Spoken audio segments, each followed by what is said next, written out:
Hey guys, in this video I'll show you how to enroll with Zelle on US Bank. Now the first thing I want you to do is log into US Bank, okay?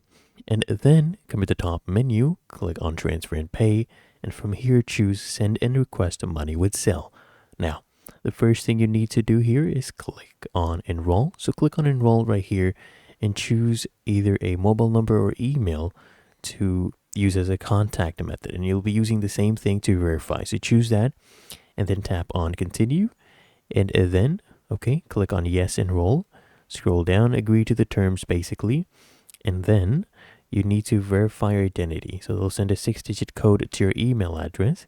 Click on continue, enter that 6-digit code that they've emailed to you or they've sent to your number, whichever you used as the contact method. Then click on continue, and then you choose an account to enroll with Zelle. So we just have this checking account, so you choose that one, click on enroll, and there you go. We have enrolled. Really that easy, and that is how you do it. If you found this helpful, make sure you smash the like button and subscribe to Quick Fix.